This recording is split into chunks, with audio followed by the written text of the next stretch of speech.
Okay, we're back. Our next step is we're going to be working with white embossing paste.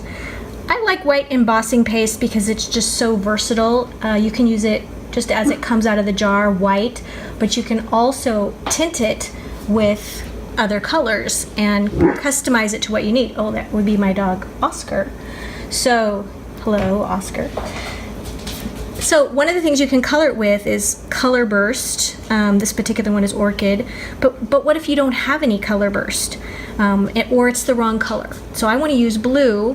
This isn't going to work. So I'm going to show you tonight how to color this with just household things that you might have at home.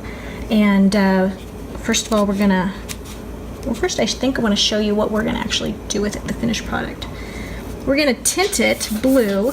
And then we're going to use Swirl Stencil right here. And then we're going to use a squeegee to put that on just in spots and let it dry. That's going to be another layer. Okay, so first of all, we're going to tint. And I'm just going to use a piece of wax paper to keep my area clean since we're going to continue to work. And I'm just going to take out some embossing paste. Oscar's just giving everybody an earful tonight. Does anybody else have a dog at home that likes to make himself known in opportune times? So now I'm going to take, this is just regular gel food coloring, just liquid food coloring that you get at the store. And I'm just going to put just the smallest amount, 1 drop in there. I like to start with a little bit of color because you can always add more, you can't take it away, right? So we're gonna take our squeegee, it also comes in your kit, and we're gonna mix that in. It would be so much easier if I could just do this right on my craft mat, but I wanna keep it clean for the next step. All right, so, there we go. Oh, what a mess. Okay, you guys, we're just gonna do this right on our mat because this isn't working. Okay. And this is the craft mat I love. It's so easy to clean up, but I didn't want to do it in front of you, but we're gonna have to do that. I'm gonna add a little bit more color. Another just household product that I find works really well to color is the packets of Kool-Aid, the little packets that don't have sugar in them. Great for coloring embossing paste, and they come in all kinds of great colors. I think it's like blueberry or raspberry or something that makes it a blue color.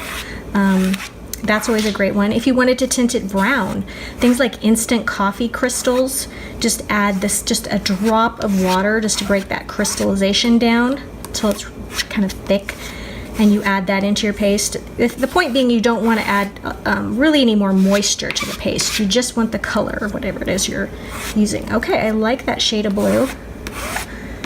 All right. So I'm going to try to keep this off to the side. I always like to keep baby wipes handy whenever I'm doing any kind of mixed media. And we'll kind of clean up here. All right, great. Okay, so what I'm going to do with that paste now is I'm going to take my stencil, just lay it on the corner, and I just want to sample a little bit of that stencil. I don't want to use the whole thing, and I don't want any sharp corners from the stencil. And I'll show what I mean by that. So just putting that in there like that. Okay, I'm going to take another baby wipe. Okay, and I'm just going to kind of soften the edges a little bit. So I have a concentration of it here in the center, and then the baby wipe is just kind of, I don't know, just softening that edge a little bit. Okay, now we take it away. That's the best part. There we go. Okay, so we're going to do that on all 4 corners. And that's the thing about mixed media. Mine's going to look a little different than yours because you're going to place it just slightly different. That's just fine. As long as we get some to show in each corner, that's all we need. Okay, softening that a little. There we go.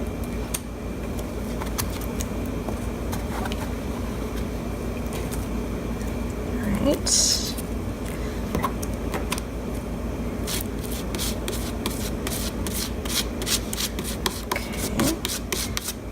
And sometimes you want a little more on the corner, sometimes you want a less. There's really no magic recipe to that. I wish I could give you one, but I'm really just, I don't know, eyeballing it.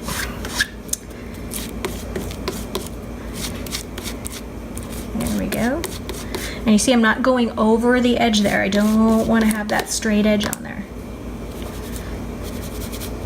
There we go. Okay, so all 4 of my corners are done. Here we go. And I'm gonna let that dry, for about 30 minutes, okay? So when we come back, that's gonna be dry. But while I have this stencil and this baby wipe, I wanna show you a little trick. So you also have these 2 cream paper flowers in your kit. Now, the thing about this paste is we don't wanna waste any of this. So I wanna tint these flowers, but I wanna use my paste, the stuff I would normally just wash down the sink. And I'm gonna take this baby wipe, what I would normally just throw away. And I'm gonna take some of that and I'm just going to, oh no, I lost one. That's okay, we're gonna make that work. Okay, and I've tinted those. So let's try this one. So I've got everything here off my stencil. Now I'm gonna take a little bit of this. Working with this paste is almost like working with frosting. It's got about the same consistency as frosting.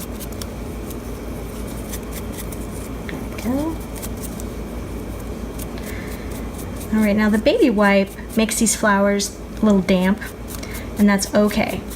You can just put those aside to dry for about 30 minutes with our board. Okay, there you go. So we're gonna set this away. I'll just put a little bit of glue on the back of that one that fell off and it'll be all dry. Okay, so come back in a few minutes and this will all be magically dry.